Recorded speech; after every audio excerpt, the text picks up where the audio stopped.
नमस्कार. देवमाझावरती स्वागत आहे. आज आपल्याबरोबर श्री हेमंत बापट आहेत आणि आपण आज चौथं कडवं घेऊया. बरोबर, चौथं आहे हो, ना? चौथा कडवा. आणि गेल्या कडव्यामध्ये आपण समजलं की स्वामी तत्व हे खेळिया कसं आहे आणि श्रीकृष्णाला खेळिया का म्हटलं जातं. तर नक्की. दादा आता कंटिन्यू करूया आपलं हो चौथं चालेल. कडवं. हो चालेल. श्रीराम. सर्वांना परत एकदा नमस्कार. माझे ज्यांना मी गुरु मानतो त्या वैद्य अशोक श्रीपाद भट यांना दंडवत घालून मी ह्या निरूपणाला सुरुवात करतो.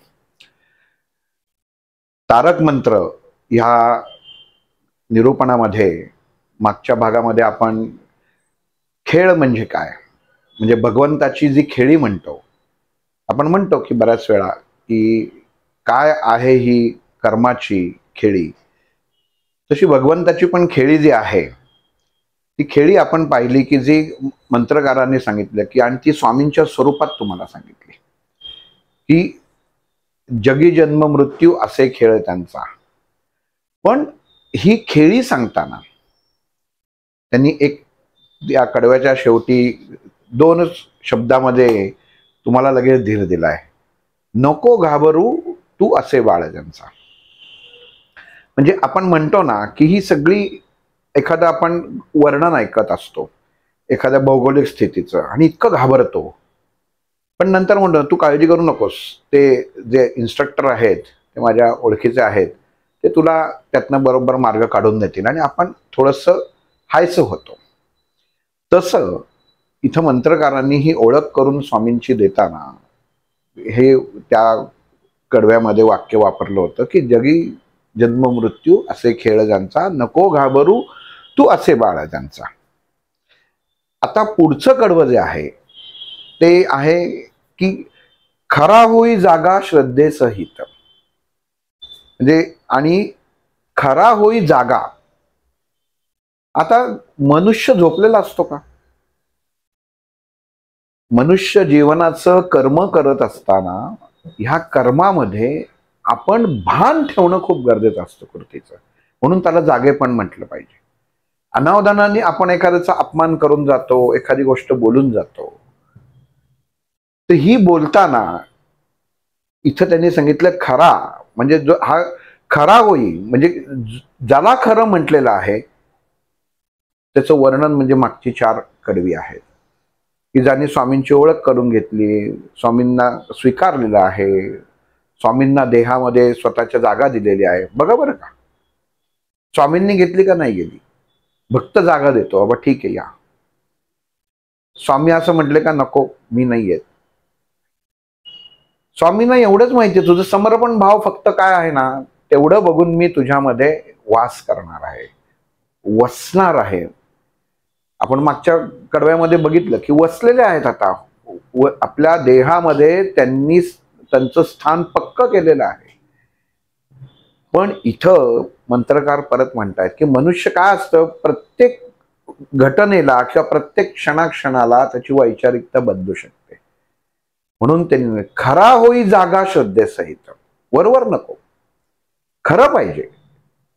स्वामींवरती प्रेम खरं पाहिजे. तिथं परत आपल्याला मनाला आणलं, हे ना हे मीच केलं. सध्या हा शब्दाचा अर्थ खूप घेणं आणि समाजात चालू आहे. मी स्वामींचा भक्त, मी फक्त जे लिहून देतो तरी तुमचे प्रॉब्लेम सॉल्व्ह होतात, मी अमुक सांगतो त्यांनी प्रॉब्लेम सॉल्व्ह होतात. बघा का, मी सांगतो म्हणून सॉल्व्ह होतात. स्वामी सांगतात का? एक साधी सोपी गोष्ट आपण लक्षात घ्या. सूट आहेत का? बूट आहेत का? आपण अक्कलकोट स्वामींच्या बाबत हा तारक मंत्राचा अभ्यास करतोय. कुठलं सूट बूट आहे का? स्वामींनी फक्त लंगोटी परिधान केलेली आहे. मग इथं आपला भाव कधी त्याच्यामध्ये कुठली एखादी मातृभगिनी त्याच्यामध्ये त्यांच्या दर्शनाला गेल्यावर त्यांच्या विचारांमध्ये कुठलं वासना उत्पन्न होते का? आपल्या मनुष्यांच्या रूपामध्ये त्यांची कुठली वासना उत्पन्न होते का? आपण असं म्हणतो का काय एवढं सगळं असून ऐश्वर्य हे लंगोटीवर बसले? मग समाजाला दाखवलंय काय की फक्त तुमची लाज, आणि लाज म्हणजे तुमची इंद्रिय नाही तो, ती कामेंद्रिय नाही, ती समाजासाठी त्यांनी जागलेली आहेत. गजानन महाराजांचा सुद्धा बघा किंवा स्वामींचा सुद्धा उल्लेख बघा, असे कित्येक स्वामी महाराज होते नागापंथ स्वीकारलेले असे. कारण वस्त्र हे त्यांच्या मुळातच नसतं, कारण वस्त्र हे आपल्या वैचारिकतेचं असतं. आणि स्वामींनी हे दाखवून दिलेलं आहे की लंगोटी जरी असली तरी मी मला कशाचीही अपेक्षा नाही. जीवनामध्ये मनुष्याने कशाचीही अपेक्षा ठेवता कामा नये. उद्या तुम्ही म्हणाल वा काय सांगताय, म्हणजे मला मुलगा आहे तर मी त्याच्या लग्नाची अपेक्षा ठेवायची नाही का? ठेवायची. मग मला चांगली नोकरी आहे, मी चांगली गाडी फोन घ्यायचा नाही का? नक्कीच घ्या, सगळं घ्या, पण त्यासाठी आटापिटा करू नका. म्हणजे तुमच्या वैचारिकतेमध्ये बदल आणू नका. काय असतं लोभ, जशी ती गाढवाची गोष्ट आहे की त्याच्या पुढे ती चाऱ्याची गड्डी बांधतात की तो ते चालत असतो, की त्याला हे खाण्यासाठी चालत, त्याला हे माहित नसतं की आपल्याच डोक्यावरती बांधलेली आहे. आणि हे प्रलोभन असतं. जीवनामध्ये प्रलोभन हे प्रत्येक मनुष्याला क्षणोक्षणी कायम पाठीमागं ओढत असतं, स्वाध्यायातनं अध्यात्मातनं. आणि तो तिथं स्वतःचं अस्तित्व निर्माण करायचा प्रयत्न करतो. म्हणून वास्तविक हे कडवं कदाचित मंत्रकारांनी दिलेलं असेल, खरा होई जागा श्रद्धेसहित. हे माझं नाहीये, हे स्वामींचं आहे. आणि हे मी खरेपणाने, खरं कशाला म्हणतात आपण, आपण म्हणतो माझ्या घशात खरखर होतीये. तर खरखर होतीये म्हणजे काय होतं जर तुम्हाला विचारत नाही म्हणून मला ते सांगता येत नाही, पण घशात काहीतरी टोचल्यासारखं होत आहे त्याच्यामध्ये. व इथं शब्द त्यांनी खरा होई जागा श्रद्धेसहित. श्रद्धेच्या सहित म्हणजे तुमची जी त्या स्वामी तत्वावरती श्रद्धा आहे त्याच्या श्रद्धेच्या अनुसरून किंवा श्रद्धेच्या बरोबर तुम्ही जो समझोता केलेला आहे त्या तत्वाशी की मी जीवनभर असा वागणार आहे, हे जागृत अवस्थेत येणं आणि त्याचा अंमल करणं म्हणजे खरं आहे. खरं बोल. खरं बोल म्हणजे काय बोल? जे घडलेलं आहे ते सत्य सांग म्हणजे खरं आहे. की जे बोलताना खरखर हातात येत नाही, खरखर घशामध्ये येते. घरघर आणि खरखर हे दोन्ही ख आणि घ ही बीजे आपल्या घशामध्ये स्थित असतात. मग ही खरं बोल म्हटलं ना की आपण तिथनच बोलायला पाहिजे. मग खरा होई जागा श्रद्धेसहित, कसा होशी त्याविण तू स्वामी भक्त. तू लोकांना फसवतोच आहेस, पण उद्या जर त्या स्वामी तत्वाला सुद्धा फसवायला सुरुवात केलीस तर कसं व्हायचं? स्वामी जरा एवढं या भक्ताचं काम करा बरं का. काय उद्योजक आहे, उद्या मंदिर उभारायला ह्याचा हातभार लागू शकतो, तर तुम्ही तेवढं त्याचं काम करा. ते काम झालं की तुम्हाला पण मी सगळं चांगलं छानपैकी ठेवतो. हे तुम्हाला ऐकताना कदाचित थोडंसं चुकीचं वाटेल, पण आत्ता समाजात काय घडतं आहे किंवा काय घडत आहे हे सांगतोय. मंदिर बनवून घेतलं नाही, एसी रूम बनवून घेतलेलं नाहीये. वटवृक्षाखाली स्वामींचं स्थान होतंय, मनुष्यांनी कधीही विसरता कामा नाहीये. आपण ज्या तत्वाला जातो ना, तत्वाच्या पाठीमागं, तर तो कसा होतं तत्व, ते कसा राहायचे, काय खायचे, काय प्यायचे, हे सगळं आपण स्वतः जेव्हा करतो घेतो तेव्हा त्या तत्वाशी एकरूप होतो. पण इथं दुर्दैवानी त्या मंत्रकारांना सांगायला लागलं, खरा होई जागा श्रद्धेसहित, कसा होशी त्याविण तू स्वामी भक्त. त्याशिवाय तुम्ही त्या स्वामींचा स्वामी भक्त म्हटलेलं आहे. इथं स्वामींचा भक्त नाही म्हटलेलं आहे, कसा होशी त्याविण तू स्वामी भक्त. म्हणजे स्वामींनी सुद्धा तुझा भक्त होणं गरजेचं आहे. तू स्वामींचा भक्त आहेस ही गोष्ट वेगळी, पण स्वामींनी तुझा भक्त होणं म्हणजे तू केलेल्या कुठल्याही कृतीवर स्वामींनी डोळे बंद करून त्याच्यावरती विश्वास ठेवणं. इथपर्यंत तुला जगायचं आहे आणि त्याप्रमाणे तुला जागायचं आहे. म्हणून तू खरं वागणं खूप गरजेचं आहे. हे मंत्रकार सांगतायत की तू जीवनाचं आचरण असं कर. स्वामी म्हणजे हे तत्व आहे.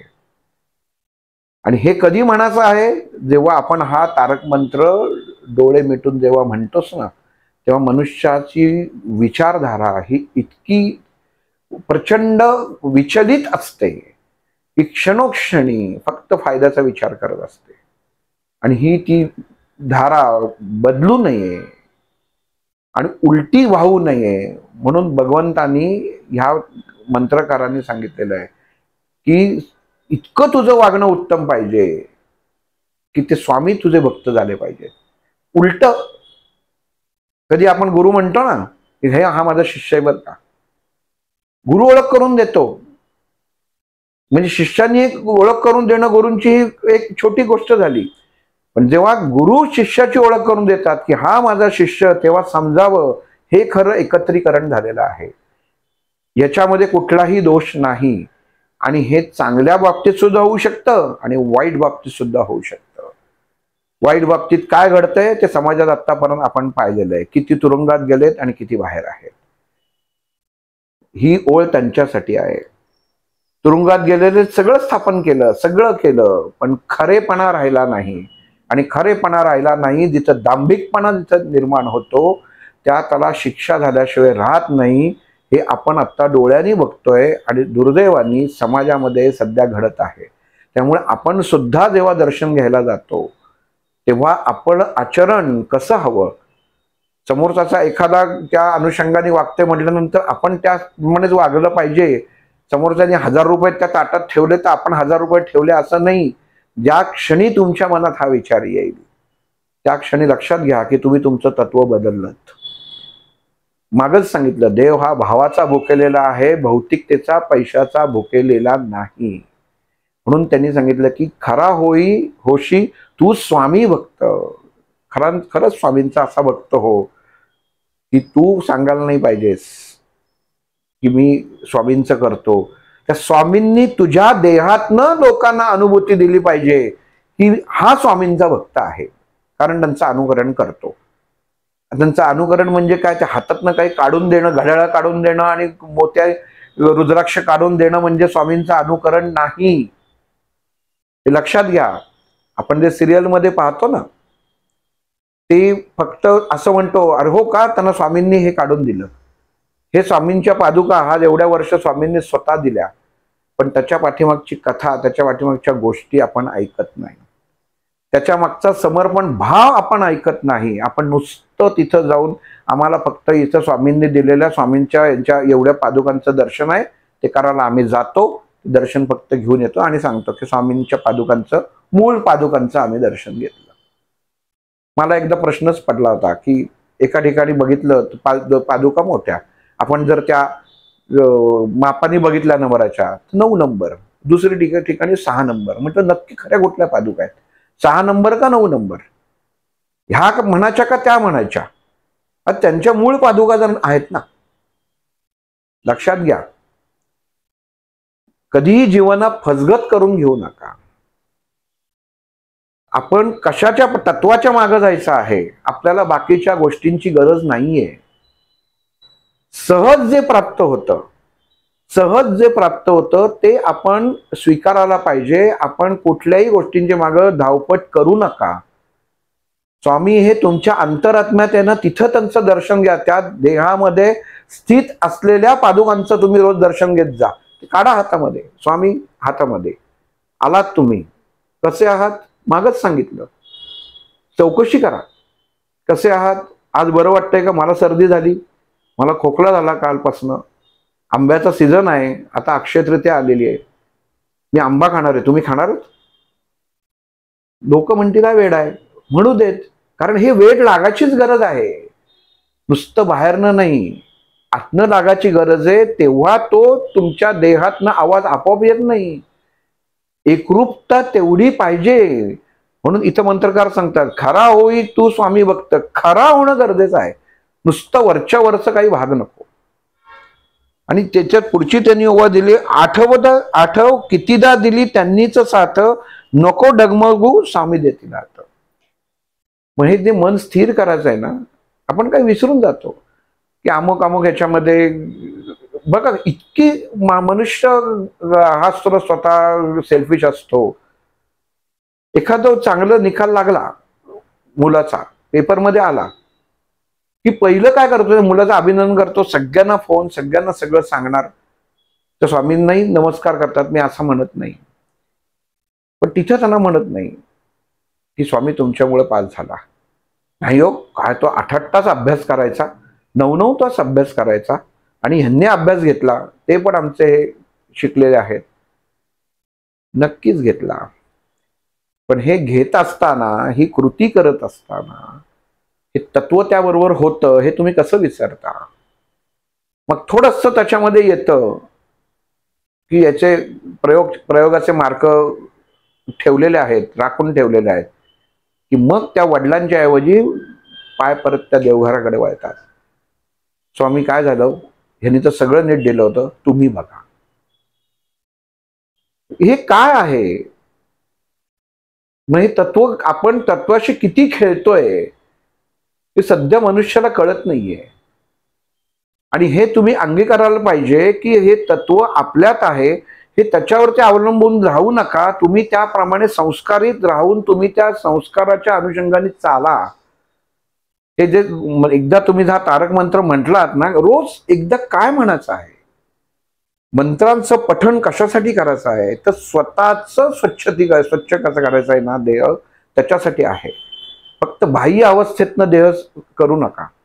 साबण चांगला लावला, अत्तर चांगलं लावलं म्हणजे स्वामींना मुश्क हिना आवडतं, त्यांना हे लावा, हे ओरिजिनल आहे, हे आमचा 1000 रुपयाचं आहे, मी इकडनं मागवलेलं आहे, हे तिकडनं मागवलेलं आहे. ही दुर्दैवाने आज घडणाऱ्या समाजात गोष्टी आहेत. त्या सगळं थांबणं गरजेचं आहे. कारण जर तुम्ही हा तारक मंत्र जर वाचत असाल, जर पठत असाल, तर त्याच्यामधलं प्रत्येक शब्द हा तुम्ही स्वीकारायला हवा. खरा होई तो स्वामी भक्त, जो स्वामींना तो एवढाच भक्त आहे, बाकी काही नको. मनाचा सुगंध, चैतन्याचा सुगंध, विचारांचा सुगंध जेव्हा त्या भगवंताशी एकरूप होतो तेव्हा त्याला आनंद होतो. त्या आईला तुम्ही जर फॉरेन मध्ये राहिलात आणि तिकडनं जर वस्तू पाठवत राहिलात तर त्या माईला आनंद होईल का?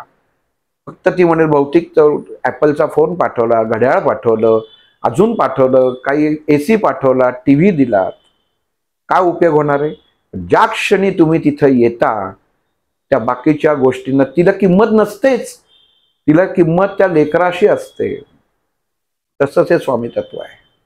आपण हे समजून घेत नाही, हे आपलं दुर्दैव आहे. आपण फक्त सांगतो की माझ्याकडे अमुक नाहीये, तुम्हाला कशाची गरजच नाहीये, तुम्ही फक्त हाक मारा त्यांना. आणि मागच्या भागात सांगितलं तसंच त्यांचे नियम ठरलेले आहेत, त्यांच्या नियमात आपल्याला बसवायचं आहे, आपल्या नियमात त्यांना बसवायचं नाहीये. तुम्ही जर त्यांना सांगितलं ना, स्वामी उद्या सकाळी मी 8 वाजता तारक मंत्र म्हणणार आहे बरं का, त्याच्यात आधी सांगा ना, आदल्या दिवशी आपण सांगतो ना दुसऱ्याला, उद्या मी सकाळी तुम्हाला 10 वाजता भेटेन, आदल्या दिवशी सांगतो ना, तसं स्वामींना सांगा, स्वामी उद्या तारक मंत्र 8 वाजता. मग तुम्ही म्हणाल की अरे हा आपल्यातच आहे, तर मग कोणाला सांगणार? पण तुम्ही त्याला वेगळं केल्याशिवाय कसं सांगणार? तुम्हाला शाबासकी द्यायला, तुम्ही व्यवस्थित चालणार आहात की नाही हे दाखवण्यासाठी तुम्हाला क्षणासाठी वेगळं करायला पाहिजे ना, तुम्ही नाही, त्यांनी.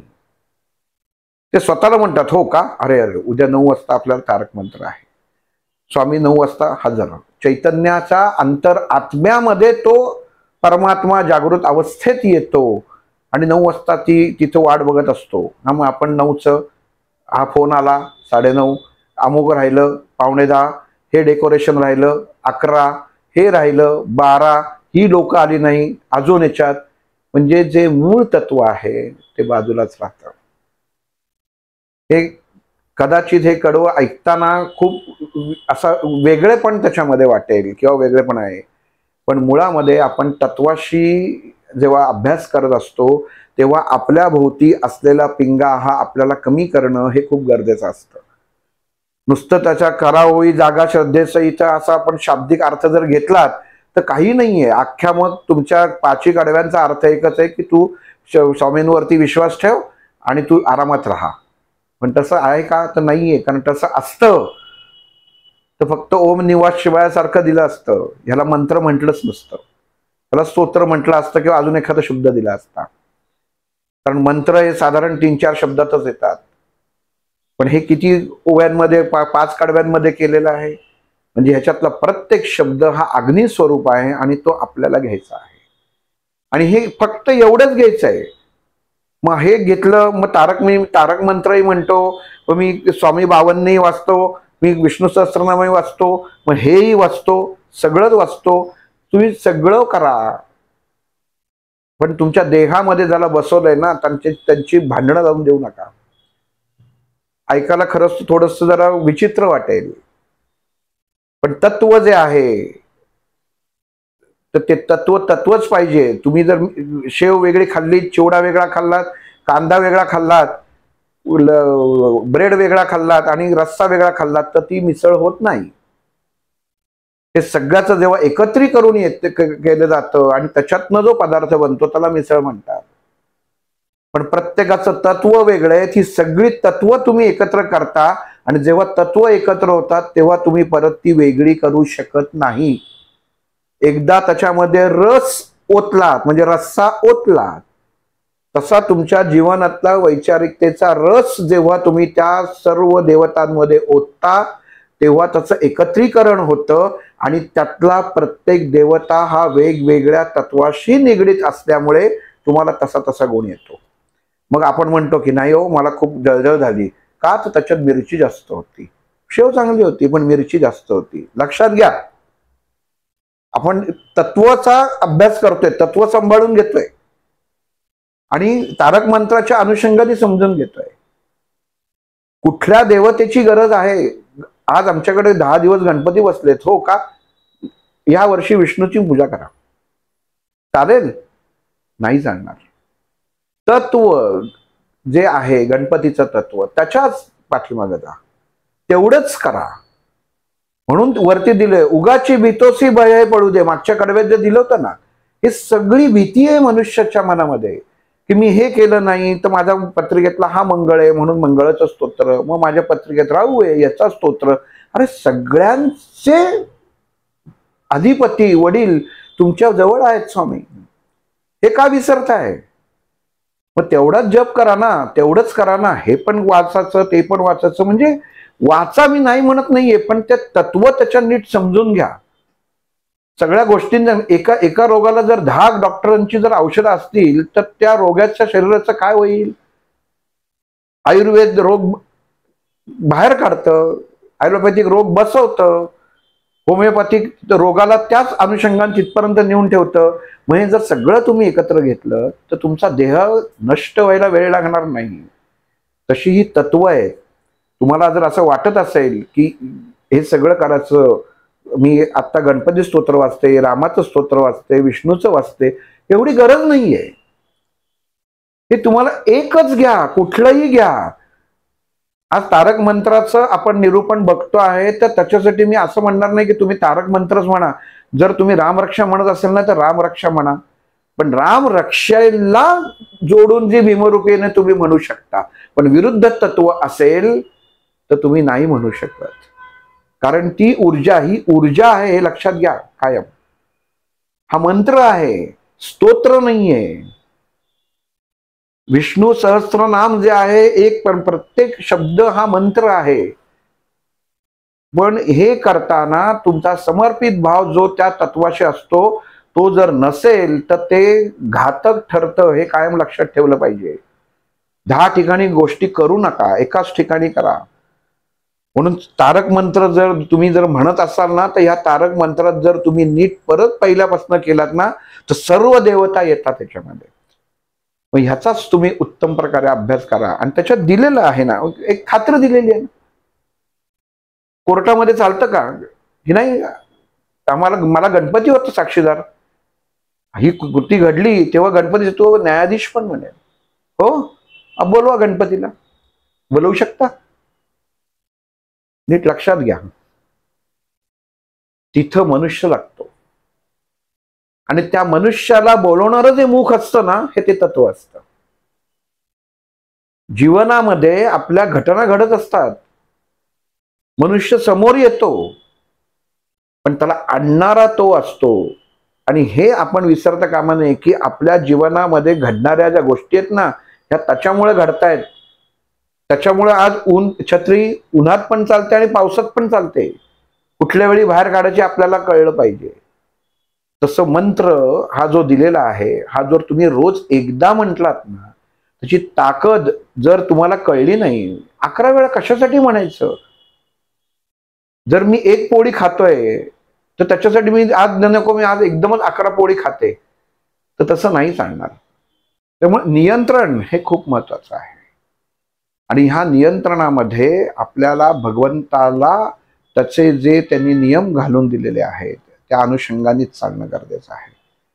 एकदाच वाचा, पण प्रत्येक शब्द जर तुम्ही नीट डोळे मिटून जर ऐकलात तर तुम्ही ह्या तत्वाच्या इतक्या जवळ जाल की तुम्हाला स्वतःला विश्वास बसणार नाही. आणि ह्याची ताकद अशी आहे की तुमच्या देहामधले असलेले रोग उत्पन्न होतो. म्हणजे काय होतं तर शरीरामध्ये ज्या काही आपले न्यूरॉन्स असतात त्याच्यामध्ये विरुद्ध अर्थाच्या शक्ती निर्माण होतात. मग जेव्हा तुम्ही ह्याचं वाचन करता, ह्याचं पठण करता, ह्या मंत्राची शक्ती तुम्ही जेव्हा घेता, तेव्हा त्या न्यूरॉन जे देहामध्ये असतात, आपल्या मेंदूत असतात, ते कमजोर पडतात. ताकदीची शक्ती कशी घ्यायची आहे तर ती त्याच्यासाठी घ्यायची आहे. म्हणून त्यांनी इथं दिलं आहे की आठव कितीदा दिली त्यांनीच साथ, नको डगमगू स्वामी देतील साथ. थोडस झालं की मनुष्य डगमगतो. मग ही डगमगाची अवस्था जीवनामध्ये येता कामा नये. स्थिरता हवी. म्हणजे पहिल्यापासून आपण कडव्यापासून घ्यायचं की मन निशंक हो, छान हो, सगळा हो, आणि तरी डगमगाची अवस्था येते म्हणजे त्यांना आश्चर्य वाटतं त्यांना. पण त्यांनी सांगितलंय की ही येऊ शकते बाबा. आणि गंमत बघा, जो डॉक्टर निष्णात असतो पण तो स्वतःच्या घरच्या पोरीवरती किंवा मुलावरती ती शस्त्र किंवा तो उपचार करत नाही. असं आहे का की तो त्यावेळी त्याचं मन चालत नाही? तेव्हा नाही. मानसिक अवस्थेमध्ये तो तिथं जोडला जात नाही. आणि ह्याचं खरं कारण जर सांगायचं झालं ना तर असं आहे, जीवनामध्ये कुठंतरी 1% तरी दूषित गोष्ट असली ना तरी त्या मनुष्याला त्या क्षणी ती आठवते. हे भगवंताचं खूप मोठं एक देणं आहे आपल्याला. एक आपल्या मेंदूमध्ये केलेली एक मेमरायझेशन आहे. आयुष्यात जी चूक झाली आहे ती कधीही मनुष्य विसरत नाही. आणि केलेले उत्तमोत्तम उपकार जे आहे ना तो एका तो क्षणात विसरतो. ही भगवंतांनी त्याच्यात सोय करून दिलेली आहे, कारण तोच आपल्या देहामध्ये जागृत अवस्थेत आहे.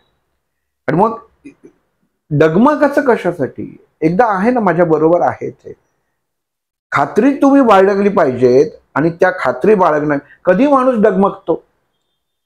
मनुष्य त्यावेळी डगमगतो की त्याला जेव्हा कळतं की माझ्या वागण्यामध्ये कुठेतरी चूक होते तेव्हा मनुष्य डगमगतो. त्याशिवाय मनुष्य डगमगत नाही. स्वभावाने डगमगणं वेगळं आणि आचरणात डगमगणं वेगळं. म्हणून इथं मंत्रकार सांगताय खरा होई जागा शब्दासहित. म्हणजे खरा वागतो स्वामींशी, तू खरा वाग, कारण तुला सांभाळणारे ते आहेत. मग तुला डगमगाची काही गरज नाहीये. आणि तरी सांगतायत की तू ते जे बरोबर असता तर तुला कुठल्याही प्रकारे जीवनात डगमगायची चिंता करायची कारण नाही. फक्त जे तत्व स्वामी तत्व आहे त्याच्यावरती तू लक्ष केंद्रित कर. इतर सगळ्या गोष्टींच्या मध्ये तू पडू नकोस. आणि हे खरंच आहे.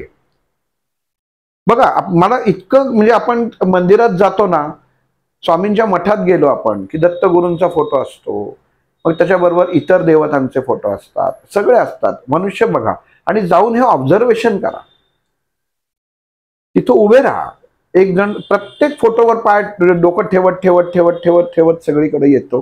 त्याला असं कर, असं कर, असं कर, हे कर, ते सगळ्या कृती करत असतात. कोणालाही नावं ठेवत नाही. प्रत्येकाची श्रद्धा समर्पित करायचा भाव हा वेगळा असतो. पण जेव्हा ह्या कृती केल्या जातात ना, ह्याला आपल्या समाजामध्ये आणि दुसरी गोष्ट आपल्या शास्त्रामध्ये अर्थ दिलेले आहेत. कधी लग्नामध्ये आपण का कान पिळणार बाबा? जी बायको होणार असते तिचा भाऊ त्या नवऱ्याचा कान पिळतो. का पिळतो? कानच का पिळतो? हात का नाही पिळत? किंवा केस का नाही ओढत? कान का पिळतो? इथंच का पिळतो? कारण त्याला त्या तत्वाची आठवण करून देतो. 33 कोटी देवांचं स्थान आहे. मग इथं तो पिळतो देवाच्या साक्षीनी, त्या अग्नीच्या साक्षीनी माझ्या बहिणीला तुझ्या स्वाधीन करतोय हे तू लक्षात ठेव, हे भाऊ सांगतो. कारण भावाची नाळ जुळलेली असते. तिथंच हीच गोष्ट मंत्रकार इथं सांगतायत. खरा होई जागा श्रद्धेसहित. ही श्रद्धा तुझ्या अंतःकरणात जर खरी असेल, जर खोटी असेल ना, तर तू कशाची अपेक्षाच करू नकोस. हातात फोटो, गळ्यात माळा, सगळं जर सगळं केलं काहीही उपयोग नाही. इतकं तळमळून सांगतायत खरा होई जागा श्रद्धेसहित. आणि मग तुला डगमगाची काही आवश्यकता नाही. डगमगतो तोच ज्याच्या मनामध्ये खोट असते. नाही तर जो निर्भय असतो तो बिनधास्त जात असतो. आणि मनुष्य जीवनामध्ये ही गोष्ट खूप गरजेची आहे. आजच्या जीवनामध्ये आपण मंदिरात बघतो, कधी एवढी गर्दी आपण बघितलेली आहे का? आश्चर्य वाटतं की एवढ्या कशी काय त्याच्यामध्ये गर्दी होते. आज एकाएकी एवढे मोठे समर्थ स्वामी अक्कलकोटला प्रसिद्ध झाले, एकाएकी. आधी नव्हते. आज एवढे शेगावच्या संस्थानाला आज माणसाला लागले, आधी नव्हती. शंकर महाराजांचा मठ बाहेर न गेलेली गाडी काळाचा नाही, इथं मठ आहे. आज तिथं तुम्हाला लांब लांब गाडी लावून जायला लागतं, थांबायला लागतं. तेव्हा नव्हतं. मग आज असं काय घडतंय? तर आज समाजाला हे चौथं कडवं समजून घेण्याची गरज आहे. खरा होई जागा श्रद्धेसहित. मनुष्य, कारण मनुष्य हा स्वतःच्या आतमध्ये स्वतःच्या चुका सहनच करत नाही आणि स्वीकारत सुद्धा नाही. सहन एवढ्यासाठी म्हटलं कारण स्वतःचीच सहनशक्ती नाही. माहिती आहे आपल्याला काय होतंय ते. उगाच एखादा शारीरिक रोग होतो का? नाही होत. उगाच असं वाटतं का मनुष्य 10 वेळा चाच पडून बघतो की माझ्या खिशातनं काहीतरी पडलंय किंवा काय त्याच्यामध्ये झालंय. जो स्वतः चोर असतो, चोर म्हणजे काय कोणाच्या खिशातनं काढून घेणारा नाही म्हणत मी, पण ज्याला भावना जी चोरीची असते की माझ्यातनं कुठेतरी चूक घडलेली आहे. नाही तर श्रीकृष्ण सुद्धा माखन चोरच होता. नाही तर तुम्ही म्हणाल लगेच श्रीकृष्ण माखन चोर होता म्हणजे तो चोरच झाला. कारण घ्यायचं काय आहे हे आपण महत्वाचं आहे. तत्वामधलं घ्यायचं काय? तो माखन चोर नव्हता, माखन चोर होता. च वरचं चमचा आणि चमचा हा कसा शब्दाचा उच्चार आहे ना, तसं तो उच्चार आहे. अर्थ बदलतो. चोर म्हणजे न मागता घेणारा आणि चोर म्हणजे हिसकावून घेणारा. मग तो परत देतो का? नाही. चोरी करणारा माणूस असं म्हणतो का की अरे मी चोरी करून आलोय, हे घे बरं का, हे घे तुला, मी चोरी करून आलोय. गोष्ट नीट समजून घ्यायची असते. कृष्णाने असं केलं की माखन चोर आहे वो, त्यांनी चोरलं, सगळ्या मित्रांना वाटून खाल्लं आणि फक्त स्वतःवरती घेतलं. हे माखन चोर आहे. कारण स्वतःच्या तोंडाला लावून घेतलं. हे ईश्वरीय तत्व आहे. म्हणून चोर वेगळं, चोरणं वेगळं, हे जे तत्व आहे, चोर हे सुद्धा तत्व आहे. हे खऱ्याच्या विरुद्ध आहे. खऱ्याच्या विरुद्ध खोटं जसं होतं तसं खरा होई जागा श्रद्धेसहित. सह पाहिजे, श्रद्धा सहित. सहित दिलेलं आहे. कार्यक्रमाला कुटुंबासहित या. सहित म्हणजे जे मुळात आहे त्याला तुझं सहित शब्द वापरला येतो.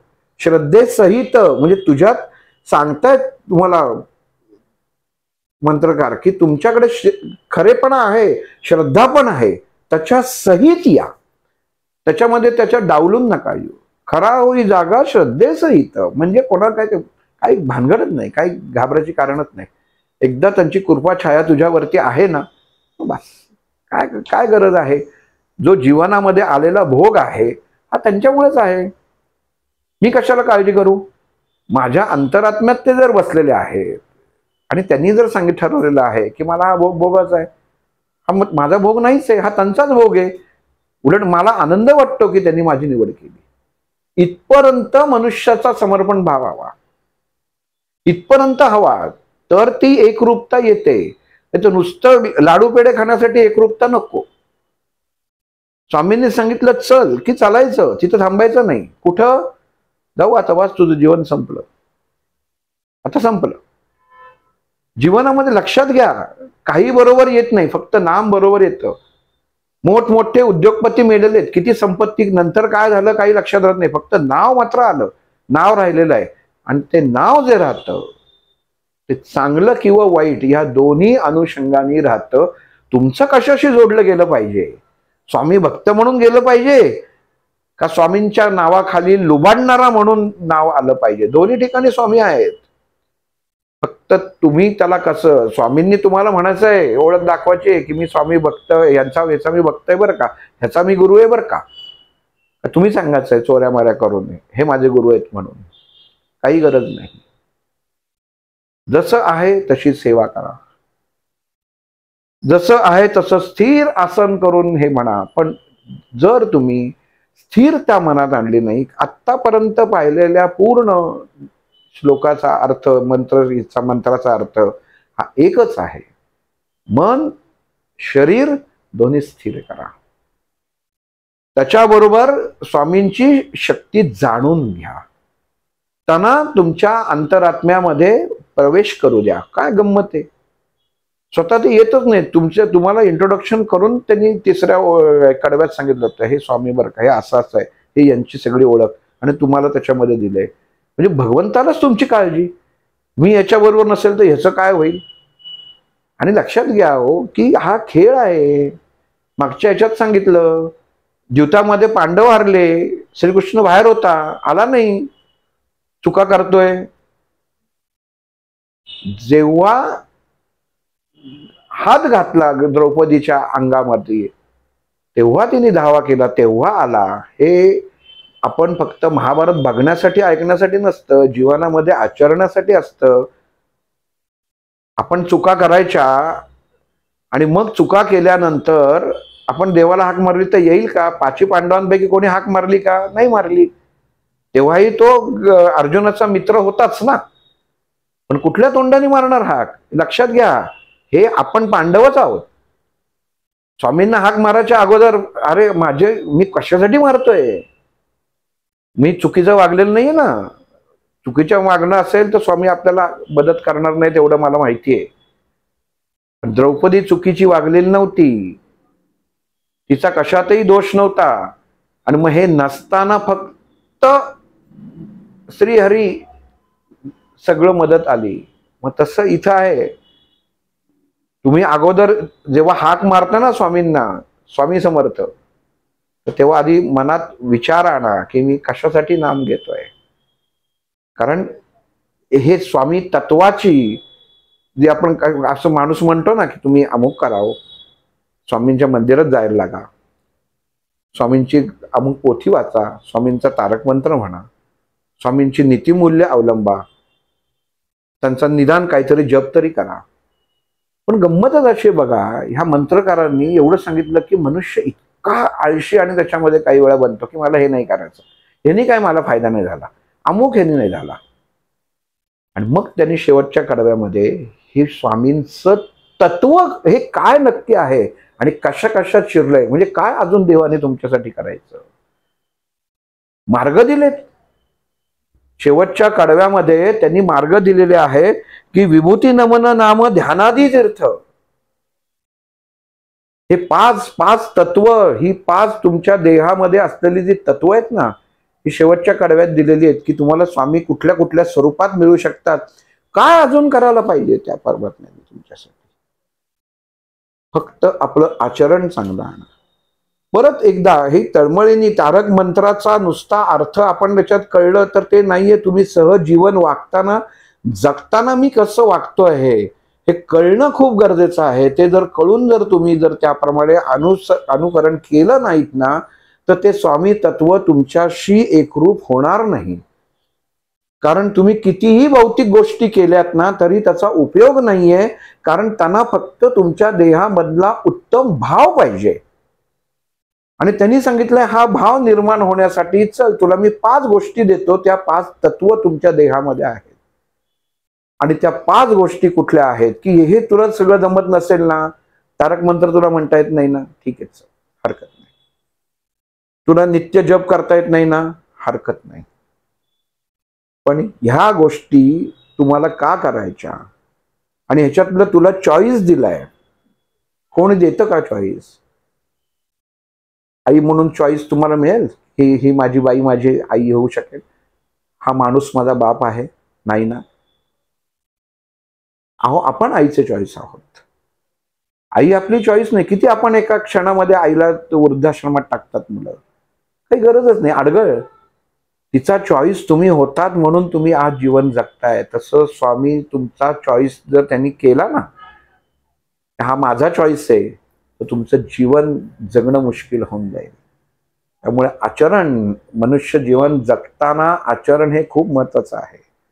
की स्वामींनी जे सांगितलेलं आहे की जीवनामध्ये जगताना मनुष्यानी कसं जगलं पाहिजे, सर्वसामान्य जगतात जगताना कसं जगलं पाहिजे, हे आजच्या काळात कदाचित होत नाहीये. म्हणून त्या तिथं जाऊन गर्दी होते की आम्ही फक्त जाऊन दर्शन घेऊन आलो. किती त्यांनी, आपण कधी विचार करतो, 1-10 मिनिटं तुम्हाला त्यांच्या स्थानी थांबता येत नाही, उभं राहता येत नाही. लगेच तुम्हाला घाम फुटतो, तुम्हाला एसीची गाडी लागते तिथं, त्याच्यात तुम्ही वशिले करता, काय करता, आणि ते दिवसभर सारखं पायावर काहीतरी पडतंय. तुमच्या पायावर घ्या बरं. त्यांनी हे हे मी का सांगतोय? कारण ती मूर्ती नाही हो, ते तत्व आहे. त्यालाही त्रास होतो, आणि त्याला होणारा त्रास जर तुम्हाला कळला ना, तर तुमची ती एकरूपता आहे. नाही तर त्याला तो कळलाच नाही, तो उपयोग नाहीये. कधी आपण विचार करतो का या गोष्टीचा? गणपतीचं विसर्जन केलं का जर केलं? और गणपतीची मूर्ती आणली, बाह्य अवस्थेतनं बनवलेली आहे म्हणून विसर्जन केली. मूर्ती आणि शिल्प याच्यामध्ये फरक कळतो ना. तसं जीवनामध्ये त्यांनी सांगितलेले मंत्रकारातनं, आतनं घाण काढा, आतनं सगळं द्या, तेव्हा हे स्वामी शिल्प उभं राहणार आहे. आपण म्हणतो ना की दगडामध्ये देव आहे का? दगडामध्ये काही आहे का? आहे ना. नको तो भाग जर काढला, मूर्ती कशी बाहेर येते? शिल्पकाराला कशी दिसते ती? आपल्याला का दिसत नाही? कारण आपली नजरच नाही ती. शिल्पकारच बरोबर करतो, नको तो भाग बरोबर ठोकतो, आणि तो बरोबर काढला की मग ते उत्तम शिल्प आत्म तयार होतं. आणि एक लक्षात घ्या, हे जेव्हा शिल्प तयार होतं ना, तेव्हा विचार करतो का की त्या दगडांनी ज्यातनं शिल्प तयार होतं, किती घाव सोसलेले आहेत त्या छन्नी हातोडीचे. मग मनुष्य जीवनामध्ये तुम्हाला जेव्हा तुम्ही हा तारक मंत्र म्हणता, तेव्हा तुम्हाला घाव सोसायलाच पाहिजे. जर तुम्ही ते सोसले नाहीत, तर तुमच्या देहामधलं उत्तम शिल्प कसं तयार होईल? जर भगवंत तयार होताना त्या भगवंताला स्वतःला जर घाव सहन करायला लागतात, तर आपण तर सर्वसामान्य मनुष्य आहोत. पण इथं सुद्धा मंत्रकार सांगतात, नको डगमगू सामुद्यातील हाता. इथं सुद्धा तू डगमगू नको. स्वामी तुला सगळ्यात सोपं आणि चांगलं करून देतील. तू काळजी करू नकोस, तू फक्त मनाने तयार राहा. आणि काय मार्ग दिलेले आहेत इथं, त्यांनी अजून मार्ग मोकळे करून ठेवलेले आहेत. काय मार्ग दिलेले आहेत असे की त्यांनी पटकन स्वामीशी तुम्ही एकरूप व्हाल, की तुमच्याजवळ स्वामी राहतील, किंवा तुम्हाला आपण जसं म्हणतो की मला पटकन पाहिजे बरं का, माझं हे पेमेंट कॅश झालं नाही ना, ते मी जीपे करतो. हे ते तत्व तेव्हा त्या मंत्रकारांनी करून ठेवलंय. आणि स्वामींना कसं पटकन करावं आपल्याजवळ, हा जो एक मार्ग दिलेला आहे, आपण म्हणतो ना ही मास्टर की आहे, ते म्हणजे ह्या तारक मंत्राचं शेवटचं कडवं आहे. ते पुढच्या वेळी पाहू. श्रीराम.